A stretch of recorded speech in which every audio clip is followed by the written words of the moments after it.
Hi, Rex here at RW Mods. Today we're going to review this Argus.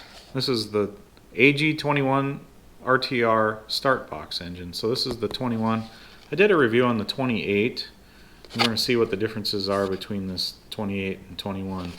I just received the shipment. I was doing the video on the number of ports and the ports and stuff, and this came today. So I hadn't done a review on this 21, and most of my reviews I've already had the engine apart, but this one they just came today and I haven't done the timing numbers on this, so we'll look at the engine, then I'll take it apart, do the timing numbers, then we'll review it here. So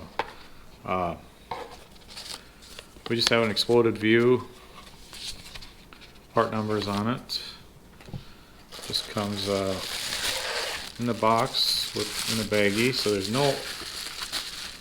nothing else in the box.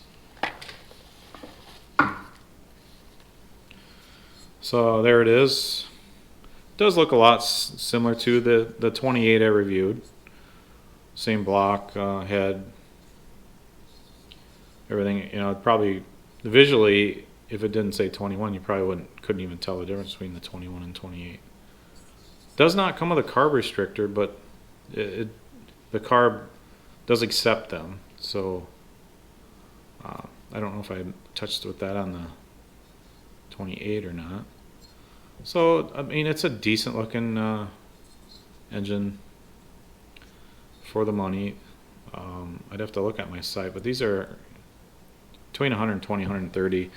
Argus did right after I started ordering from them. They had a price increase due to costs of materials, which I can understand, because the price of steel at where I work went up 300% from late 2020 to early, out till February and March 2021, 300%. So I can imagine, like, when the price of the materials on these goes up, even though there's not a ton of size. This isn't, you're only talking about a few ounces, but still it does make a difference. I think heard the glow plugs went up quite a bit with the coil and the different materials they use on those. There was no plug included here, so we'll look at that head button and what it would take.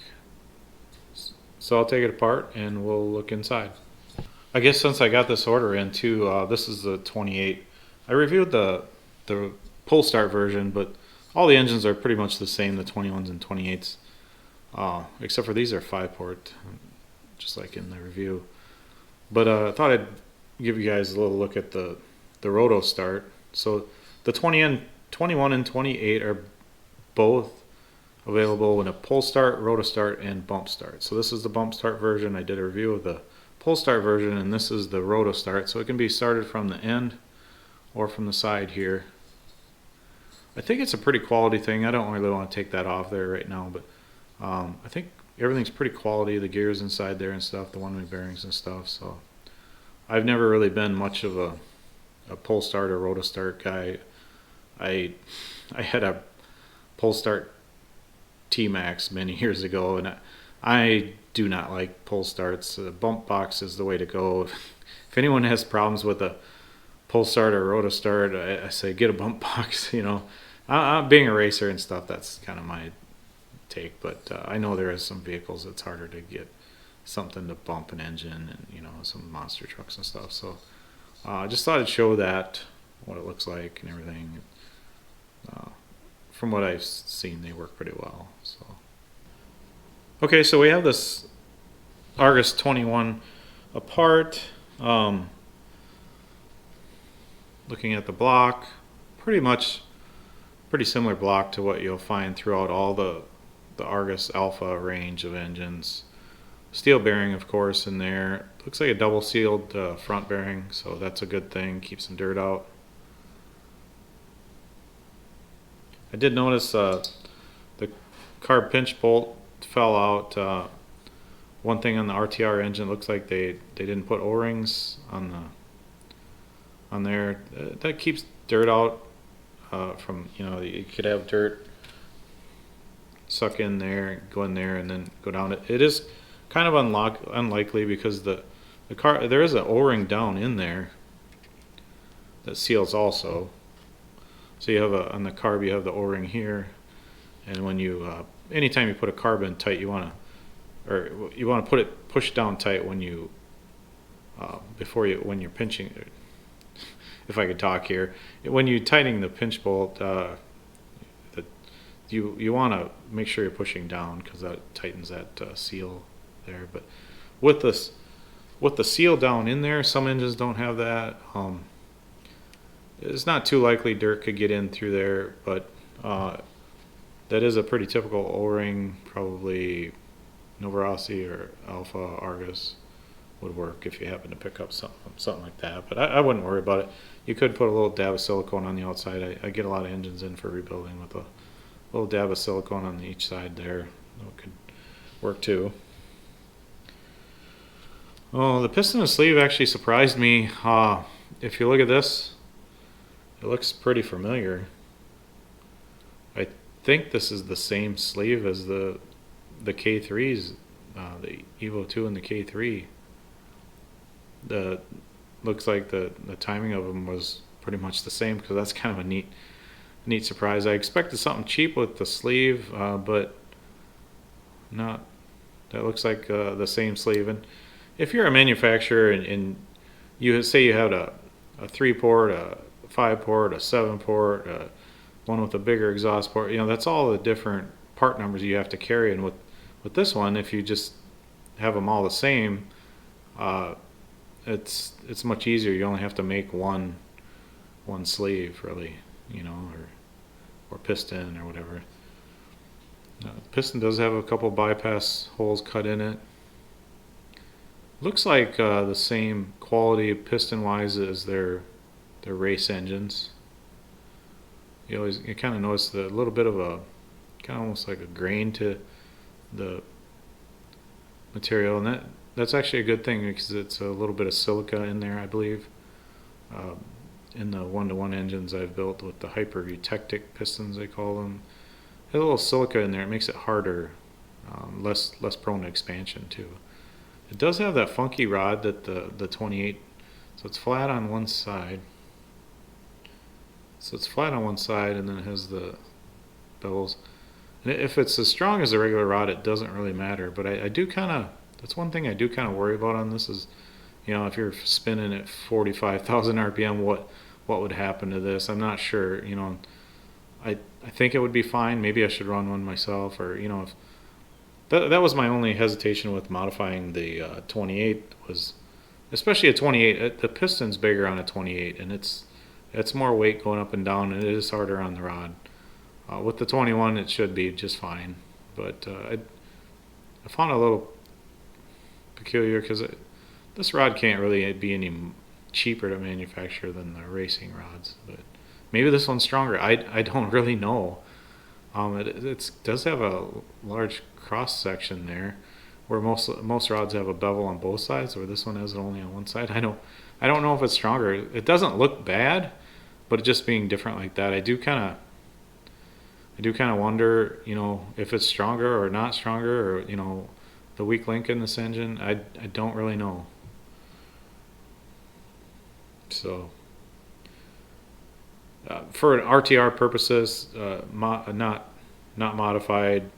If you got a pull start or rotor start or any of these, I'm talking about someone that goes out on the road and holds it wide open for 10 seconds and stuff. That's what I'm talking about. In a really lean condition where it's just running a lot of RPM, you know, that's in a kind of an abuse situation is what I'm talking about. I'm not sure about the strength of the rod. It's just something I don't know, and I can't say for sure that it's, you know, super strong either. So the crank, it's not a bad looking crank. You can tell this is definitely a cheaper crank than like the K3 and Evo 2 came with, but pretty standard crank. Doesn't have a bevel on here for, you know, the windage, or basically to help it spin, you know. But we'll look at the timing numbers, but it's really not too bad on timing either. So you notice the nub sticking up there. This engine, although it's the bump start engine, typically it's pretty typical across different manufacturers that the RTR engine will just be a backplate difference between a pull start, a roto start, or a bump start. And so when this bump kind of spins in that circle there for clearance there, and so you could typically take out this backplate, put in a bump start, or not a bump start, but a pull start or a roto start backplate on, and convert your engine, if you got a different vehicle for it or whatever. Otherwise you can grind that off with a belt sander or something. You can grind that off and then put a typical backplate that doesn't have that slot in there, and it is a little bit of performance gain, getting rid of that weight. That it does spin some air up when going through there. The backplate does take away from a little bit of crankcase volume and stuff. So all in all, though, not a bad looking crank. Typically, well, the K3 and Evo 2 had a chrome plated crank. This one doesn't appear to be chrome plated, but typically they have pretty good material on there. It's not super hard like some of the Italian engines, but it's a pretty good compromise, and it's pretty good materials on these and heat treat. One thing that does save them some money on the head, this is one piece, so the head and the combustion chamber all one piece. Pretty good machining there. Looks like it takes the short glow plug. That's one thing. I didn't have a spec on that, but it does look like it takes this is a standard plug, not a turbo plug, and it takes the standard short, looks like it, just by looking at the thread depth. I wish they would include glow plugs with some of these. So I don't know, this engine it'd be interesting. I guess we got the carb here we got to look at. Like I said on the 28 review, this is pretty much their race carb they had before they went to the newer style aluminum one, but they tune well. Looks like it's got a hard coated slide. Nothing really too cheap here. Steel. It's a plastic body with a steel insert there for clamping. You don't the carb pinch bolt doesn't mar that up too much and stuff. So yeah, pretty quality carb, easy to tune. I think you'd like. It's pretty typical to a Novorossi, but I think it actually tunes easier than a Novorossi carb.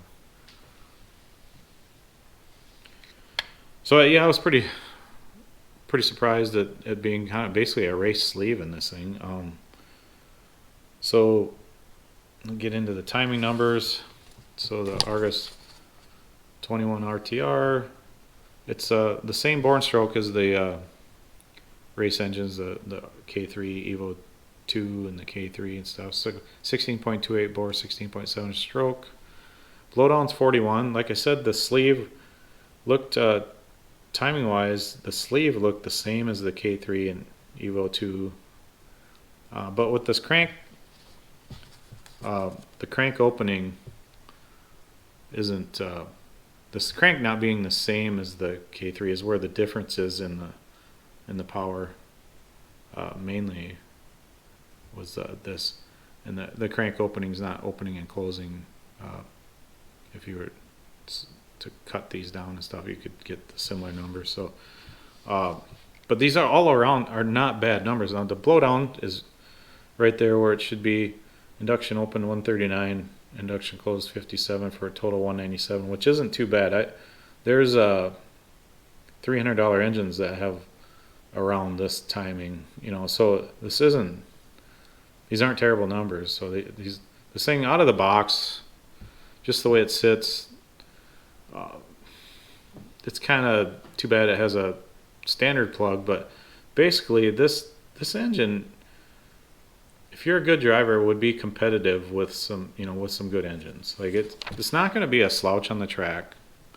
This carb's tunes pretty good. Probably the biggest thing holding you back is the standard plug. But if you're a good tuner and a good driver, you would still do well with this car in an off-road track racing. Looking at the numbers, I know what it'll run like. Now, this crank being, having this, if you went to a performance backplate, ground this off, there's a few things you could do. But it's kind of funny, quite a few years ago, I ran a Go engine, had their kind of RTR engine. It was like, $100 engine or whatever at the time, and might even been less than that, but